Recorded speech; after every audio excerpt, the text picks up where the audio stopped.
I would like to call the May 3rd, 2021 meeting of Cumberland County Board of Commissioners to order and welcome everyone. We'll ask Commissioner Lancaster if he would lead us in the Pledge of Allegiance, the invocation followed by the Pledge of Allegiance.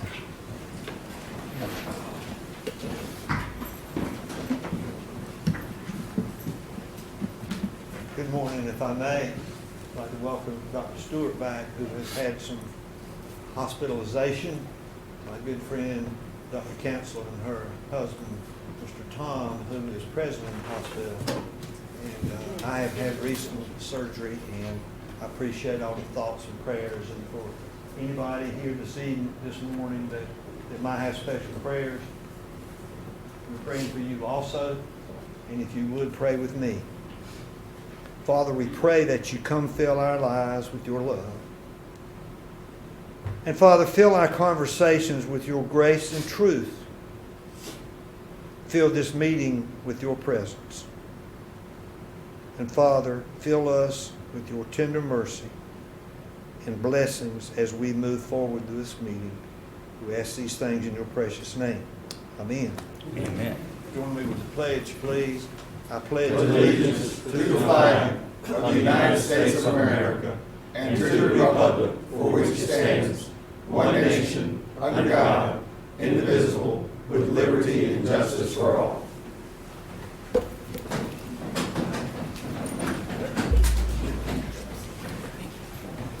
Good morning, County Manager. Good morning, Mr. Chairman and Commissioners. Item number 1 on the agenda is the approval of the agenda. Can I get a motion? Motion to approve. Second. All in favor? Unanimous. Item number 2 are presentations. This morning we have a presentation by Dr. Jennifer Green, our Public Health Director, as an update on COVID-19 and our vaccination clinics. Good morning, Dr. Green. Okay, Madam Manager, before we get started on that, could I make the statement, please? As Health Director, Dr. Jennifer Green comes forward to give an update on COVID-19. I am happy to report that all county offices reopened to the public today and resumed in-person services. As more people are vaccinated, life will slowly begin to resemble how it was before COVID-19. However, for many people, their lives will not be the same, and so last week, the county held a vigil to remember the almost 300 Cumberland County residents who have died from the virus, and to resolve to help to keep their families in our thoughts and prayers. Dr. Green, thank you so much for being with us today, and for all of you and your department, for all of what you and your department is doing to help our citizens. Thank you. Thank you, Commissioner Evans. I appreciate the opportunity to provide you an update on our COVID-19 vaccination efforts and the status of COVID in our community.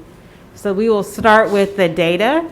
This chart shows our Cumberland County or the State Health Department's county alert system.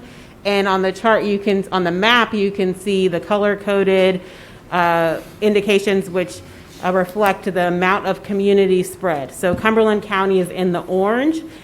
This was updated on Friday. We have moved in from yellow to orange, which is in the wrong direction. This means that we have substantial impact of COVID in our community. So that's concerning to us, so we'll continue to monitor that county alert system.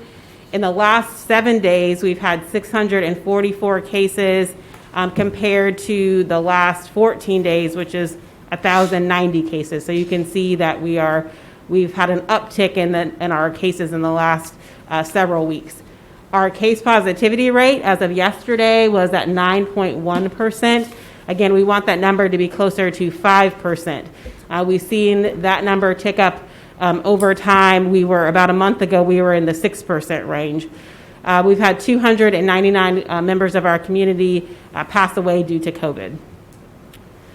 We have launched additional test sites. So back in December, the health department suspended our test site so we can shift to vaccinations, but testing continued. We worked with our state health department vendor to continue to launch additional test sites available in our community. So these are 3 newer test sites that, one of them is not new, but just picked back up again. 3 test sites that are being sponsored by our state health department vendor, OptumServe. No appointment is required for any of these test sites, and of course it's at no cost. So on Monday, Wednesdays, and Fridays, we are at Fayetteville Abney Chapel on Rose Hill Road. We are back at Manna Church on Tuesdays through May 25th, and then we have been at Beauty Spot for the last month or so on Tuesdays and Thursdays through May 27th over on Rayford Road. So 3 new test sites. There are new test sites popping up all over the county. Sometimes it's challenging to keep up with them, but so there is testing capacity, but we have certainly seen a decline in the number of people that are turning out to get tested. A piece I want to point out as we start to talk about vaccinations is where our demographics are in terms of the number of, or the age breakdown. So what we've heard from our state health department officials, and it's true in Cumberland County, is that young people between the ages of 18 to 49 are really driving the case count right now. They make up about 62% of our cases are among young people. In the reverse, young people are less likely, are the largest group of individuals to be unvaccinated, and partly because they became eligible later than our older adults, so that is accurate.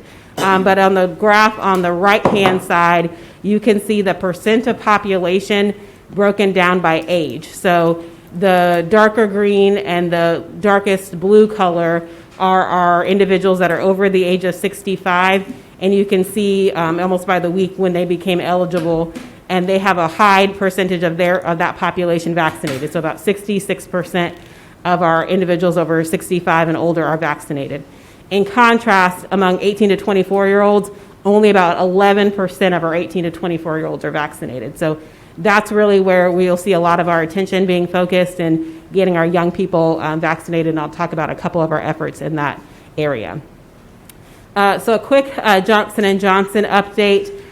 You may have heard from the CDC and the FDA over the last couple of weeks. We had a pause on our J&J vaccination efforts due to some rare events of blood clots that we found in 15 different women. So since April, this slide is from last Tuesday, so the numbers have ticked up a bit. But since last Tuesday, up to last Tuesday, 7.98 million J&J doses have been administered.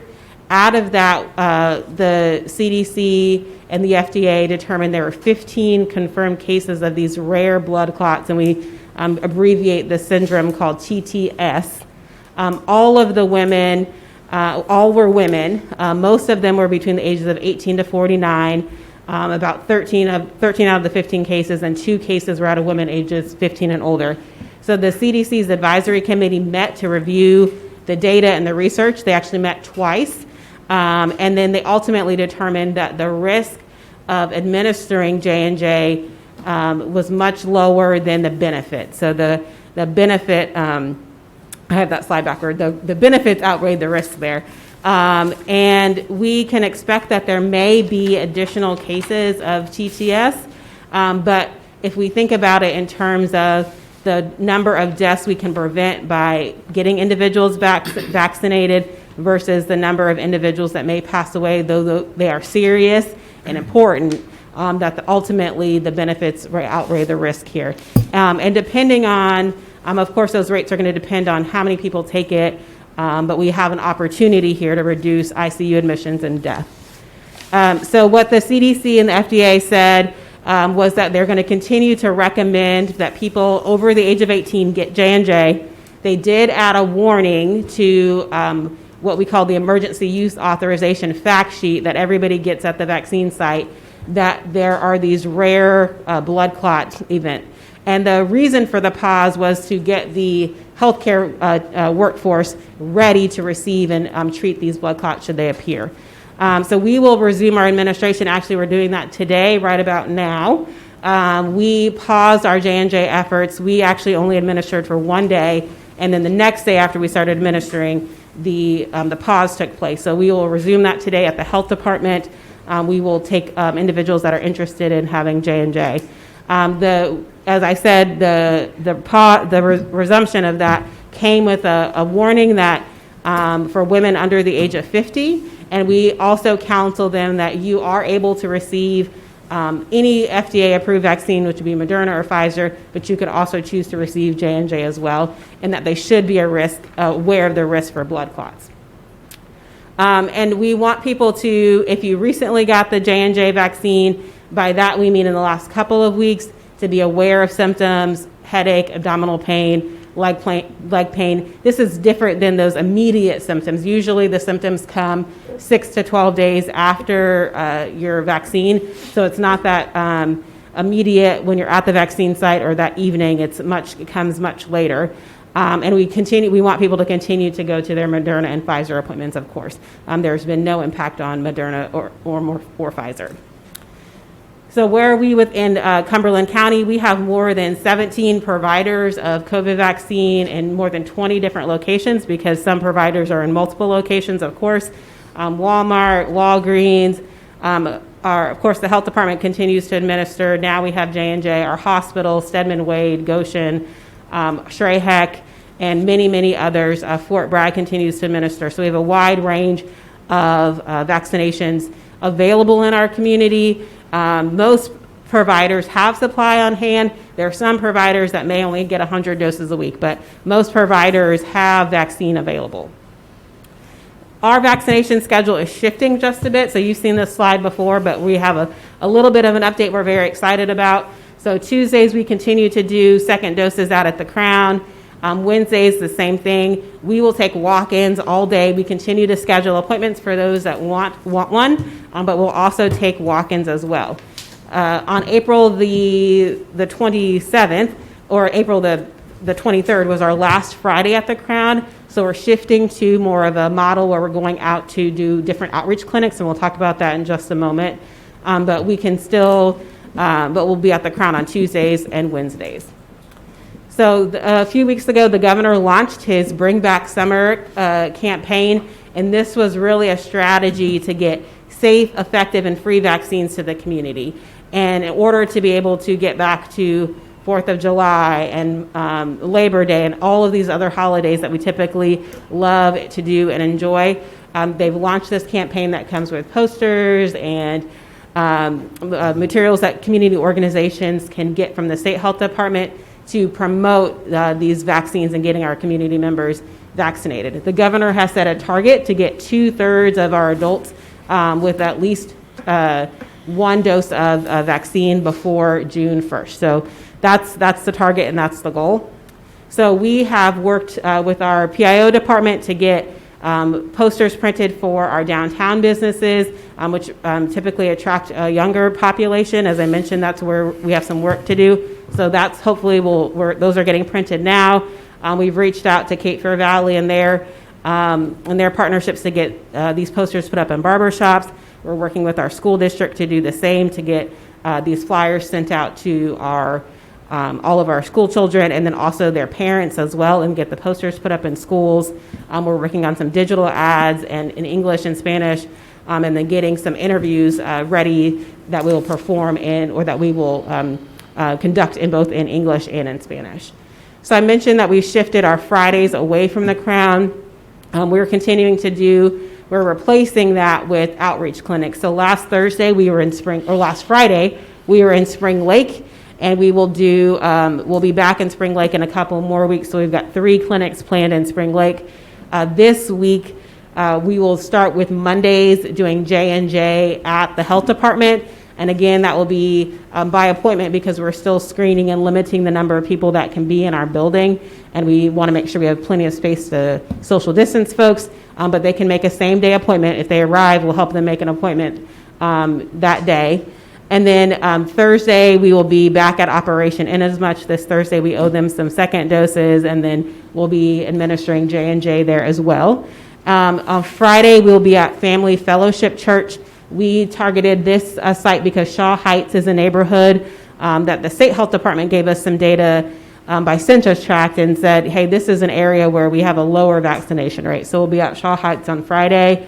And then next week, or this Thursday, we'll be at Fayetteville Housing Authority. We've got a couple of weeks scheduled at Fayetteville Housing Authority. And then Fayetteville Urban Ministry will be in 2 more weeks, or next Friday we'll be at Fayetteville Urban Ministry. And again, for the same reason, that was an area where the state health department shared data with us and said there are fewer people vaccinated in that particular neighborhood. So we'll be out there throughout the month of June, or throughout the month of May.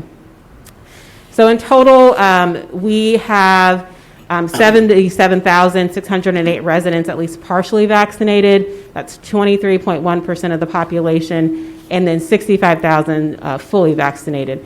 I'll note, and as we said that before, this does not include individuals from the VA or Fort Bragg. We've requested that data from the state on several occasions. Of course, that has to come from the federal level, but they don't have that data, so therefore we can't share that with you. This is an undercount to be sure. And these are vaccinations that were done through last Friday. So just 2 more quick slides on data. This is a breakdown by race. So we can see that about a little more than a third of our shots have gone into the arms of African Americans. We're overrepresented on American Indian and Asian Pacific Islander individuals, just Asian Pacific Islander.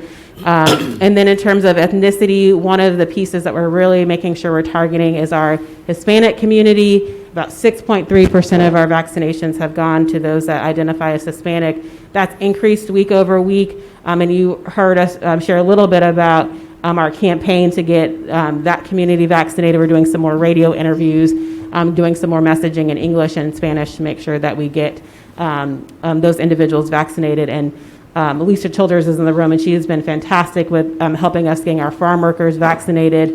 And so we've got some work to do there, but we have a plan in place to make sure that we increase those numbers. So that is all I have, and I'll stop for questions. Is there any questions from the board? Yes, Commissioner Keefe. Thank you. Thank you, Dr. Green. Okay, a couple things. I couldn't see exactly from the slide, but I'm sure that our older population is vaccinated at a much higher rate. Correct. About 2/3. About 2/3. Yes, that's correct. So the CDC, if you're trying to follow it, it's like touching mercury. Sometimes it changes. And your understanding right now is if you were vaccinated and you were in a position indoors, outdoors, can you just kind of sum that up for a little bit? And I want you to follow it up with what keeps you up at night type of thing, because the young people not getting the vaccine seems to be the tipping point. Yes. So the face mask guideline says indoors, if you are vaccinated, in general, we want you to wear a mask when you're in public spaces. That's for everybody vaccinated or not vaccinated.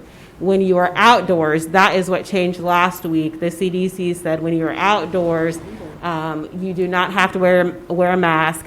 That is a lower risk. Very few people have contracted COVID that we can trace it when they are outdoors. So they recommended, and we heard this reflected in the governor's changing of the mandate, that outdoors you do not have to wear a mask. The piece that changed about indoor mask wearing is when you are vaccinated. So when you are inside with one other household that's unvaccinated, then you do not have to wear a mask. So inside, if I'm vaccinated, and then my grandma is unvaccinated, we want to put the mask on. And maybe it's grandma, we're at a family reunion, then we want to put the mask on. Because just one other unvaccinated household, you can take your mask off. But grandma is high risk, so we want to put the mask on. So it's about where you are and then who else is there. So if it's more than one other unvaccinated household, you want to put that mask on. Or if the unvaccinated person is high risk. So my grandma, because she has heart disease and is over the age of 65, she's high risk, so I'm going to put the mask back on. So if I can follow up on that. Yes. So having the vaccine, Yeah. you can find a statistic to prove any point that you want somewhere. Yeah, that's true. Yeah. Okay, but having the vaccine, you're still able to get COVID, and are you still able to pass COVID? Yes, both of those things are true because, as you said, we can make statistics say anything we want because no vaccine is 100%. Absolutely. So if you got Johnson & Johnson, we're about 66% effective. Pfizer, Moderna, about 94, 95% effective. So yes, you can still get COVID, especially it's about the timing of the vaccine as well. So we know it takes about 2 weeks for you to get fully vaccinated after your second dose. So if you get exposed 3 days before your second dose, you are not reached that full level of protection. So, and we call those breakthrough cases when somebody is fully vaccinated 2 weeks after their second dose, and then they still get COVID. So it happens. It's rare, but it's not impossible for it to happen. So we still want to have that extra layer of protection. And the other practicality I think about the mask wearing is we can't look at somebody unless you're like me and you have your button on that says, I've been vaccinated. So how do I know, unless I know those people, whether somebody is vaccinated and to take my mask on or take my mask off? So I think that's the kind of the practicality of it. The thing that keeps me up at night is getting our young people vaccinated. We've had lots of conversations one-on-one in groups and big meetings about hesitancy. We had the opportunity to meet with the Fayetteville State football players to do a presentation for them and just do a Q&A. And that keeps me up at night. If we're going to make it to the 2/3, we're a long way from 2/3 with 11% of our 18 to 24-year-olds vaccinated. And they're all getting ready to scatter back from college campuses. We've worked with Fayetteville Tech, Methodist, Fayetteville State to get their students vaccinated.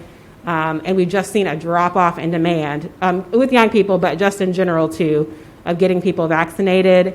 And I worry that we've just gotten too tired and that we're struggling to get that last little bit of the way. That makes me lose sleep. Thank you. Yes, sir. Are there any more questions for Dr. Green from the board? If not, thank you, Dr. Green. Thank you. Yes. Our next presentation is by Ms. Lisa Childers, Cooperative Extension Director. And each morning meeting, as you know, we're highlighting county departments and services, and we thought this was timely with spring and planning and that type of thing. So welcome, Ms. Childers. Thank you. Thank you for being here, ma'am. Thank you.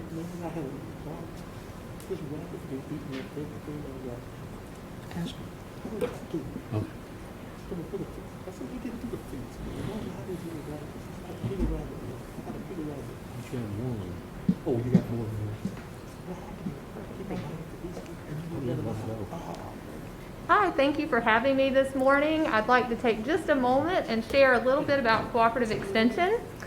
We're going to start with just a trivia question. I'm going to show you a quick video and then give you a few closing remarks.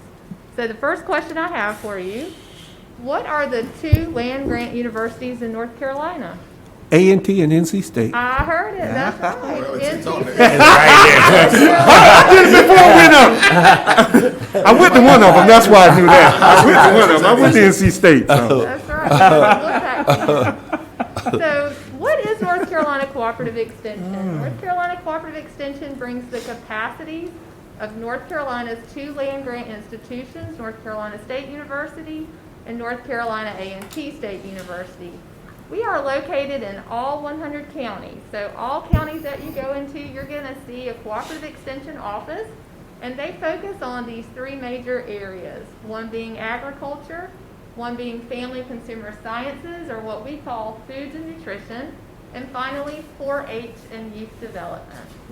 So with that, I'm going to pause for a moment, and I'm going to show you a quick video, and you can meet our staff. Before I start, I want to say thank you to the PIO staff. Jared did a fabulous job with this, and you'll see how talented these folks are, and we just really appreciate all the support that Sally and her team provides our office.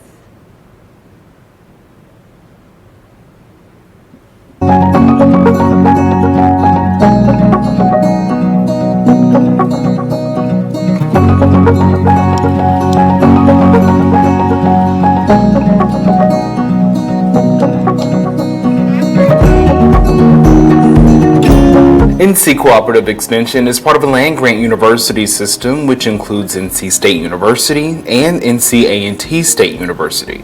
Located in all 100 counties, each extension office focuses on 3 major program areas: agriculture, 4-H and youth development, and family and consumer sciences. Let's hear from the staff at Cooperative Extension as they share a little about their careers in agriculture.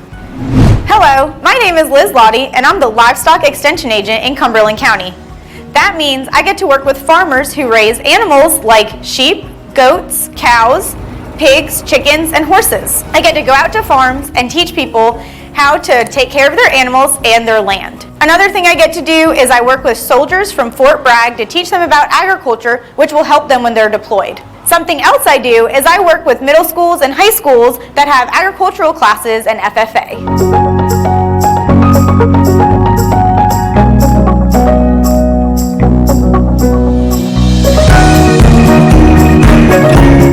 Hello, I'm Kenny Bailey, Commercial Horticulture Extension Agent with the Cumberland County Center of North Carolina Cooperative Extension. When I come to work, I have the opportunity to work with and help the fruit and vegetable farmers in the area, as well as the nursery people who grow landscape plants and turf grass. I also am the pesticide coordinator, which means that I provide education to our pesticide applicators and those who need to acquire and maintain a pesticide license for their business. In addition to this, I also work with the county's beekeepers. I teach a beginning beekeeping course. And in addition to that, I also provide information to pond owners. Cooperative Extension also has a field crops agent that provides technical assistance to farmers that grow tobacco, soybeans, corn, and grain crops. From crop scouting to identifying solutions to pests and weed concerns, this agent works hand in hand with our county's farmers.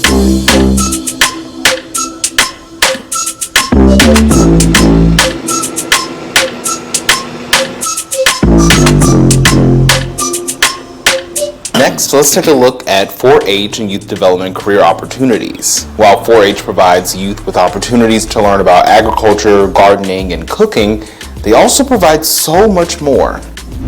Hello, I'm Jessica Drake, and I'm the 4-H Youth Development Agent in Cumberland County. My job is to empower youth to be the best that they can be. In fact, our motto is making the best better. We have programs spanning from cooking and robotics, leadership development, to gardening. No matter where youth's interests lie, our programs teach life skills that will serve our young people for the rest of their lives. All of our programs allow youth to learn by doing. While our roots are in agriculture, we hope to inspire the next generation of engaged community leaders in all areas.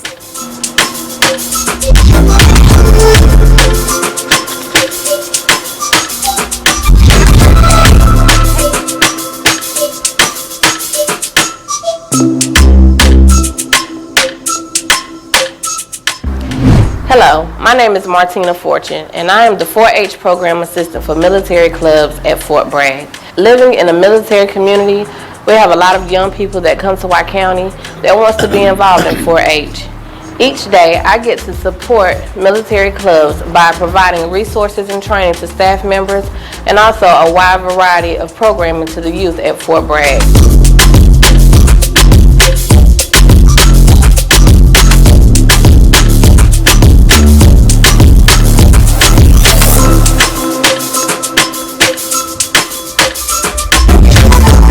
Finally, let's learn about the Family and Consumer Sciences careers through Cooperative Extension. Hi, I'm Candy Underwood, and I'm the Family and Consumer Sciences Agent here in Cumberland County. And my job centers around food. I help people make nutritious meals as well as help it taste good. I also go into the schools here in Cumberland County and teach kids about healthy eating and the importance of physical activity. Lately, a lot of people are wanting to grow their own food, and then that makes them want to learn how to preserve their food. So I teach classes on canning and freezing as well. So if you'd like to learn more about Family and Consumer Sciences, feel free to give me a call.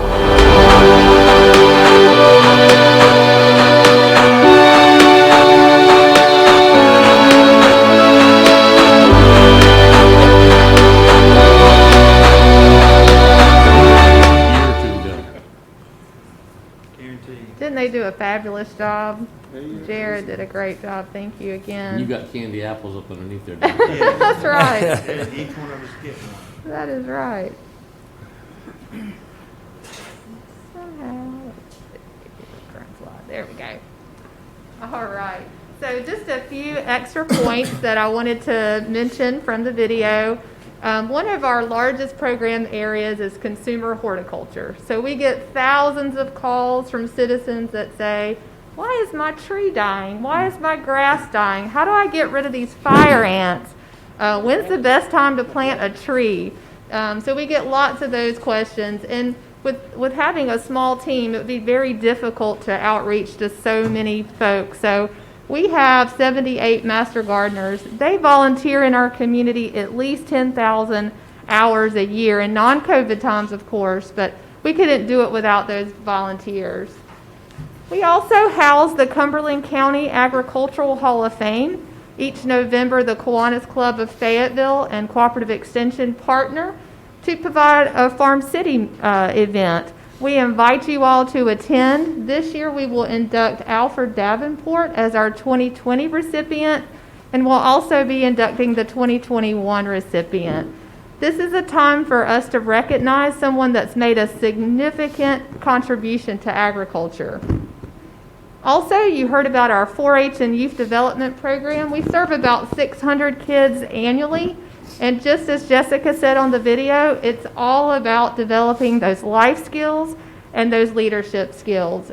And with 4-H, we couldn't do it without those volunteers. They are priceless. So when COVID struck, what do? We had to continue the type of services that our public demand, but just at a distance. So we were able to provide 163 virtual educational programs reaching over 22,000 people. Many of those were using the Zoom platform. We provided embryology. Embryology is when we show young people the life cycle of a chick. And typically we would go in a classroom and do this, but we were able to do this via Facebook Live, and we reached over 20,000 people. So it was a great opportunity for us to be able to do that. We held statewide virtual week series for farmers. We had gardening symposiums. We had youth academies. We have participated in the library youth academies. We also provided opportunities for young people that didn't have access to broadband or had issues with internet, giving them some science opportunities and kits to do at home. And many of the classes that we provide can be seen on our news channel, the county's new channel. As Dr. Green mentioned, I cannot express how much Dr. Green and her team have just been so fabulous to work with. We were able to partner in outreach to all agriculture, every farmer that we could identify.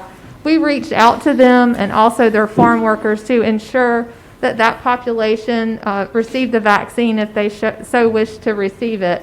At this point, as she mentioned, we're looking at those H-2A workers that are coming in to our county to provide that summer workforce, and so making sure that those folks, as they arrive in our county, if they so want the vaccine, we'll make sure that happens. And her team has just been fabulous in making sure that that process is so easy for them.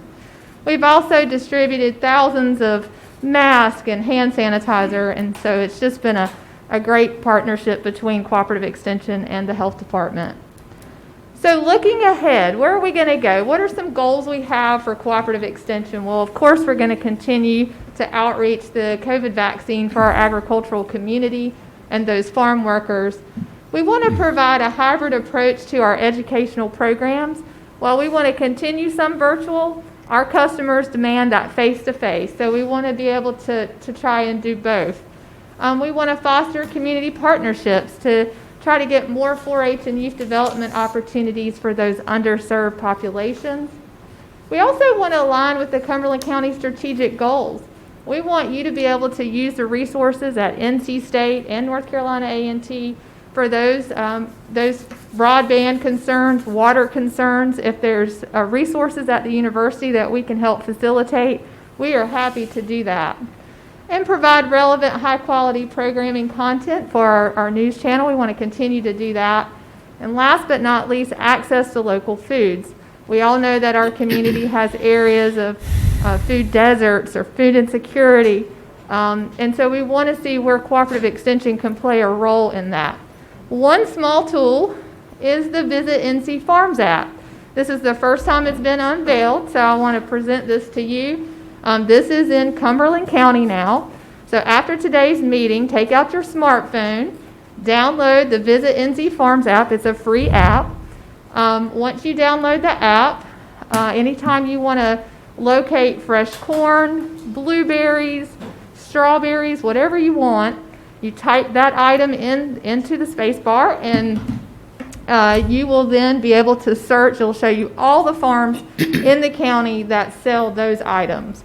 So this is one resource that we feel that will be a great resource for our citizens, and we're excited to be able to offer that.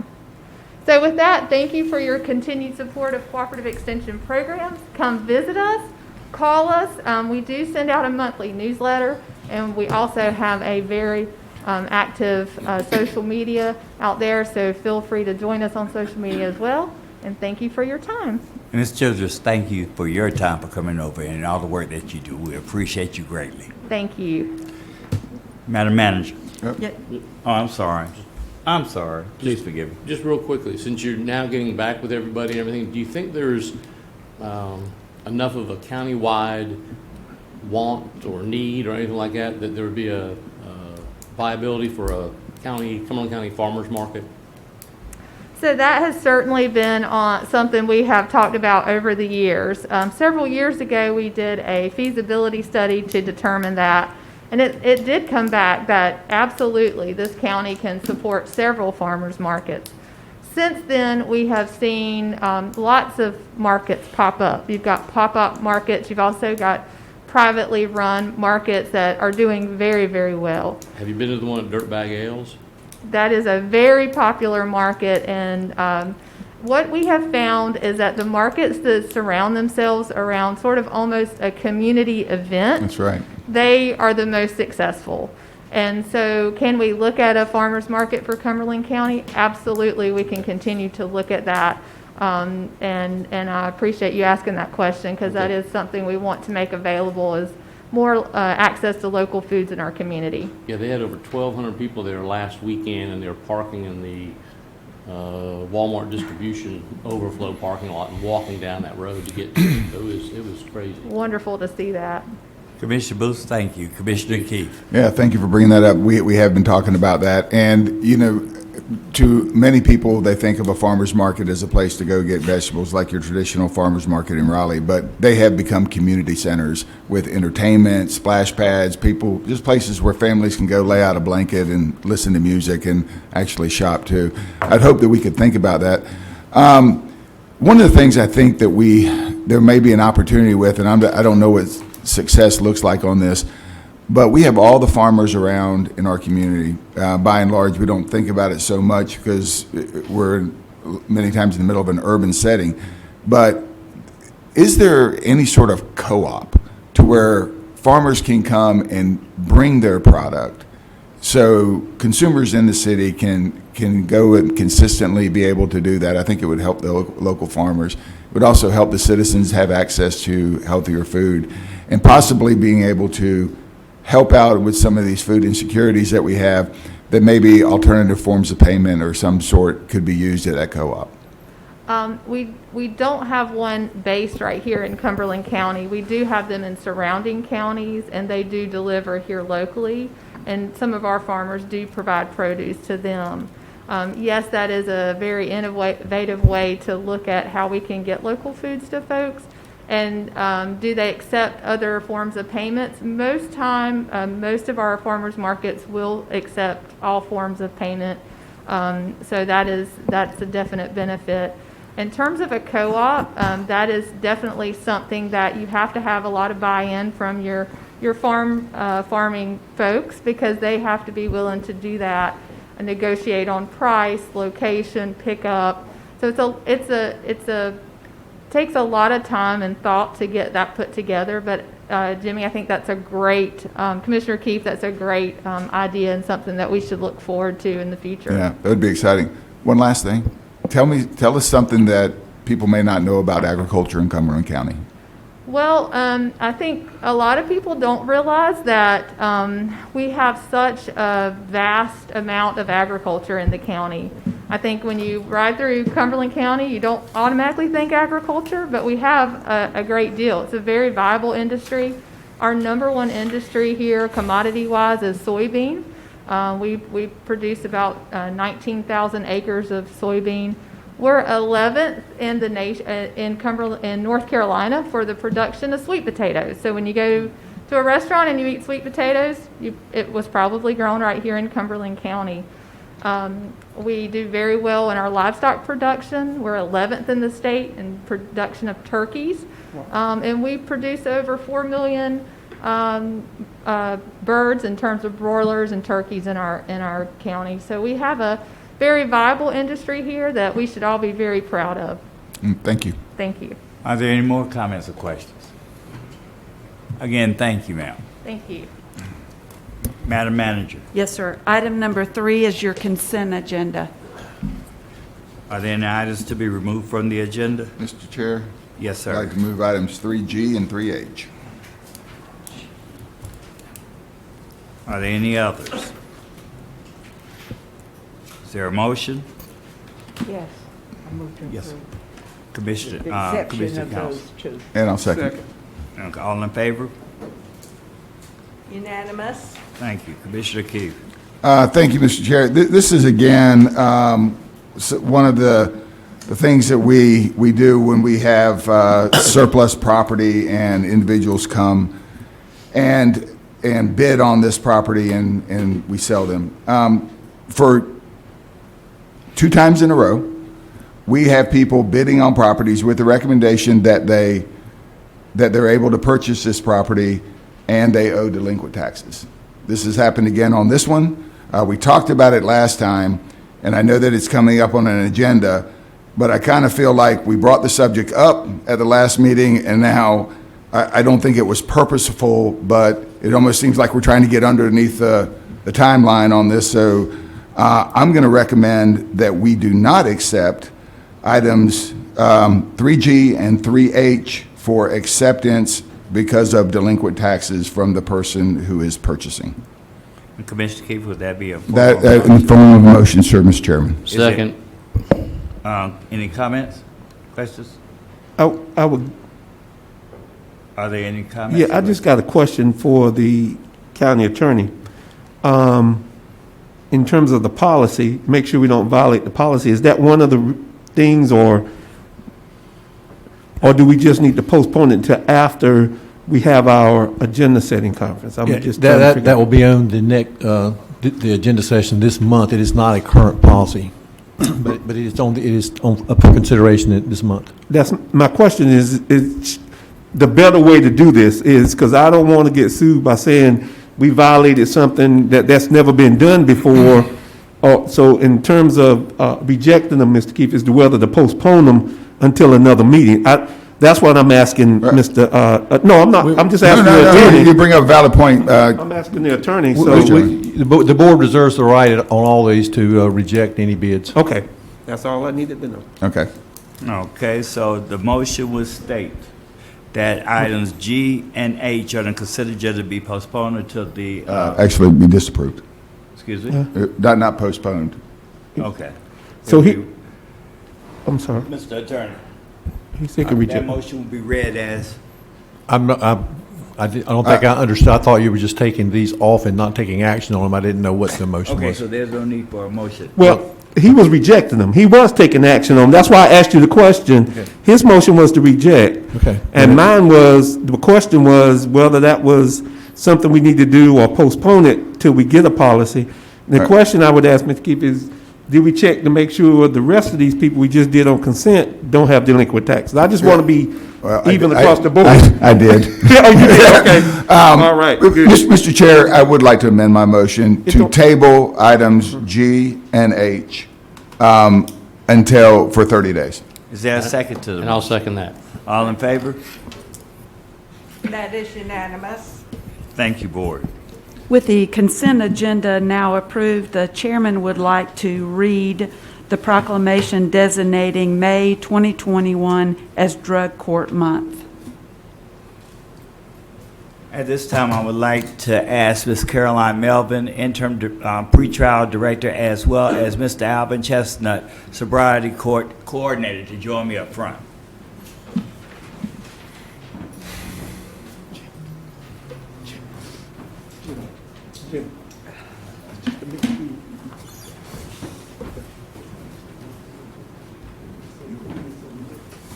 Oh, I'm sorry.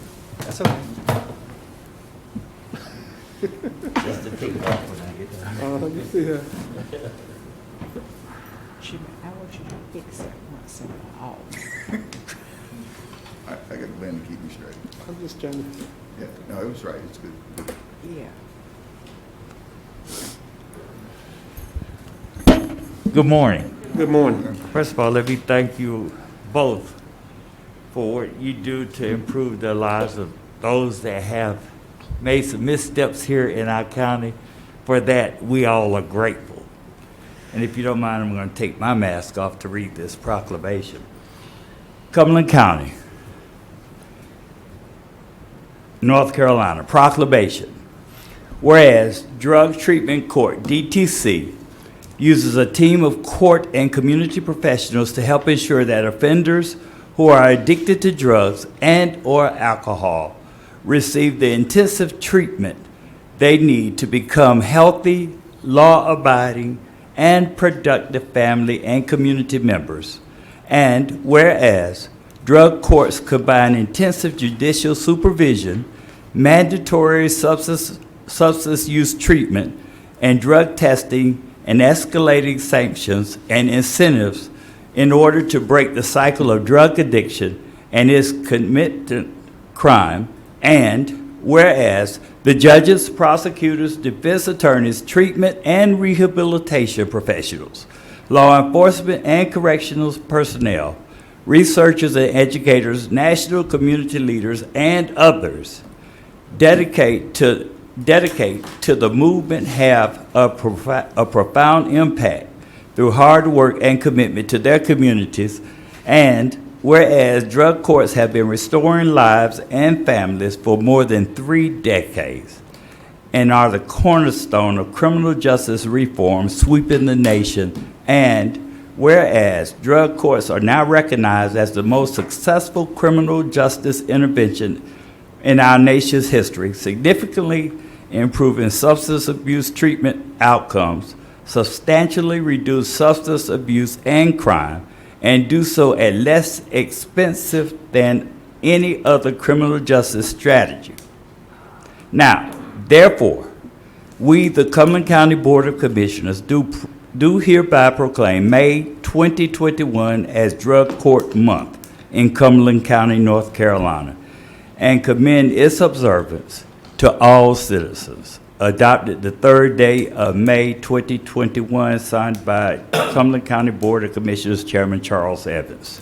I'd like to present that to you as well. I also have the honor of presenting to you this proclamation from the state of North Carolina, Roy Cooper, Governor. Drug Court Month 2021 by the Governor of the state of North Carolina, a proclamation. Whereas Drug Treatment Court, DTC, uses a team of court and community professionals to help ensure that offenders who are addicted to drugs and/or alcohol receive the intensive treatment they need to become healthy, law-abiding, and productive family and community members. And whereas drug treatment courts have been restoring lives and families for more than 3 decades, there are more than 4,000 treatment courts nationwide that have served an estimate of 1.5 million individuals. And whereas drug treatment courts can significantly improve substance use disorder treatment outcomes, substantially reduce addiction and related crimes, and do so at less expensive than other criminal justice strategies. And whereas treatment courts facilitate community-wide partnerships, bringing together public safety and public health professionals, And whereas there are currently 26 counties across North Carolina where there are operational adult drug treatment courts, and whereas the state of North Carolina recognizes the vital contributions and reforms that drug treatment courts have brought to our justice system. Now, therefore, Roy Cooper, Governor of the state of North Carolina, do hereby proclaim May 2021 as Drug Court Month in North Carolina and commend its service to all citizens. This is signed by Roy Cooper, Governor. Again, thank you both for all that you do for the improvement of lives of those that have made missteps here in Cumberland County. I and the board do appreciate it.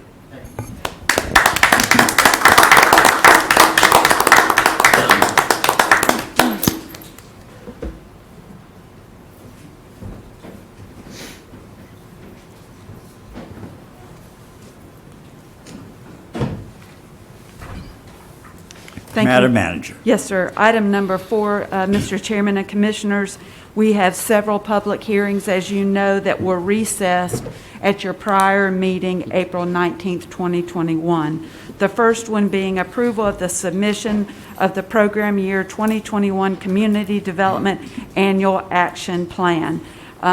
If you have any questions, we have Devin Newton that's standing in for Dee Taylor. At your April 19th meeting, I believe Ms. Taylor provided a presentation.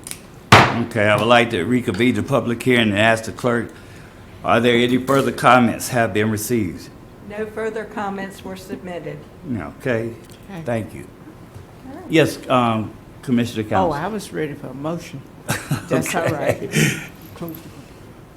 Okay, are there any questions for this young lady?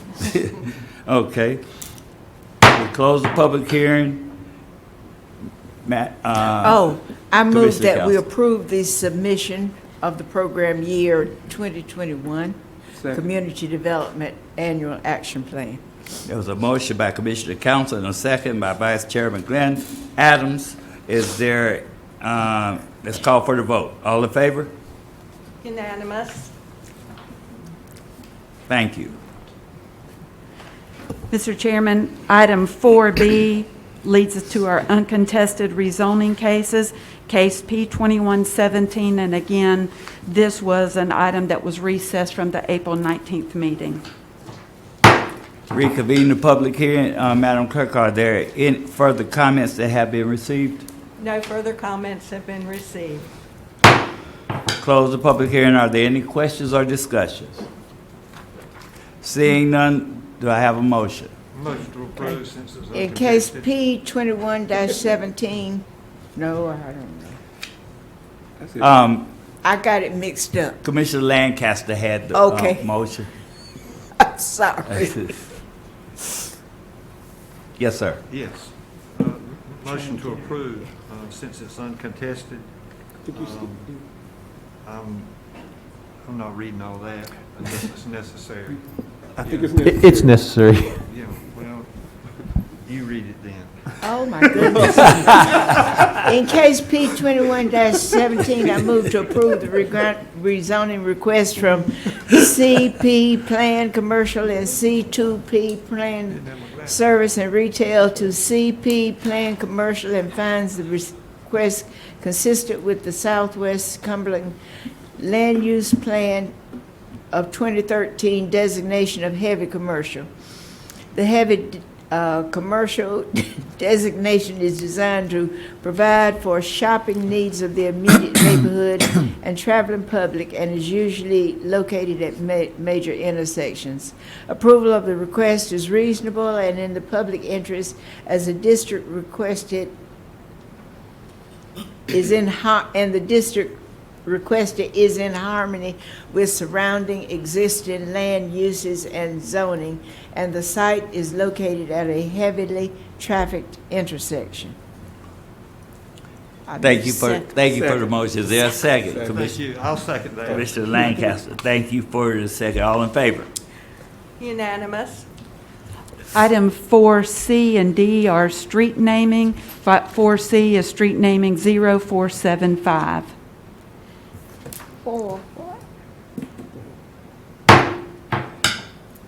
we reconvene the public hearing for items 4C and item 4D.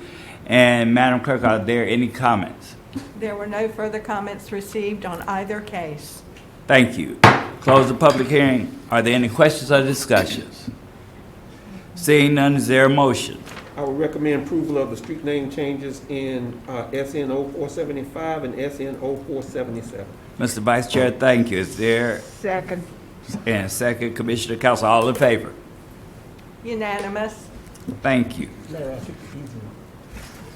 Madam Manager? Yes, sir. Mr. Chairman, this morning we have one item of business.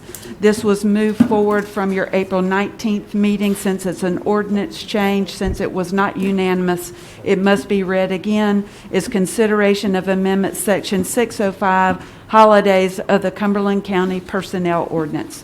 Mr. Moorfield. Mr. Chairman and Commissioners, this is the, as the manager stated, this is the second reading of this amendment to Section 605 because the first reading at the last meeting was not voted on by everyone. And the language, the full amendment is set out in the agenda package, but it is to amend Article 6, Section 605 of the Cumberland County Personnel Ordinance as indicated to state the county shall observe the same holidays as the state of North Carolina. In addition, all eligible employees can take one additional floating holiday to be taken during the course of a calendar year. All full-time or part-time employees with benefits and a pay status the day before the holiday shall be eligible, and it gives the authority to the county manager shall develop and implement holiday pay administration procedures consistent with applicable federal and state laws. Thank you, Mr. Attorney. Is there any questions or discussion? Yes, Mr. Vice Chair. I would recommend the amendments to Section 605 of the Personnel Ordinance to be approved to make the ordinance consistent with the board's action and payroll policy. Is there a second? Second. All in favor? Mr. Chairman. Oh, yes, I'm sorry, discussion. Just real quick, Yes, I'd Commissioner like to Booth. thank my fellow commissioners for having the, I believe, national foresight to really kind of jump out on the forefront of this.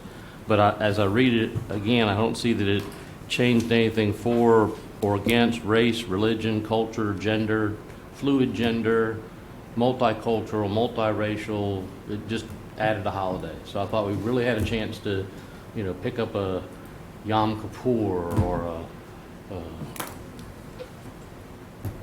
Buddha holiday, or I think we missed the target. So We did. Are there any additional comments or questions? If not, all in favor? Voting in favor, Chairman Evans, Vice Chairman Adams, Commissioners Lancaster, Stewart, and Council. Voting in opposition, Commissioners Booth and Keith. Thank you. Item Madam number. Chair. Yes, sir. Madam Manager, sorry. You have one nomination this morning for the Senior Citizens Advisory Commission, 4 vacancies. Yes. Mr. Chairman. Mr. Vice Chair. To those nominations to the Senior Citizens Advisory Commission, I would nominate Willie Wright. He completed this, he's not eligible to be reappointed, so it'll be Pamela Collins, Donald Bennett, who is eligible for reappointment, Nettie Hayes Miller, who is eligible for reappointment, and Reva McNair, who has volunteered and asked, and she's eligible for reappointment. Fantastic. Is there any other nominations? If not, we'll go to the appointments. Mr. Vice Chairman. Mr. Chairman, I would nominate Robert Van Giens for reappointment to the Southeastern Economic Development Commission. Is there a second? Second. Second. All in favor? Unanimous. Our next item is a closed session, Mr. Chairman. It's an attorney-client matter pursuant to North Carolina General Statutes 143, 318, 11A3. Can we get a motion? Second. I'll make the motion. I'm sorry. That's okay. Is there a motion? I'll second Dr. Council. Was there a motion? She made the motion. Okay. I made the motion. Okay. And there's a second by Commissioner Booth. All in favor? Unanimous.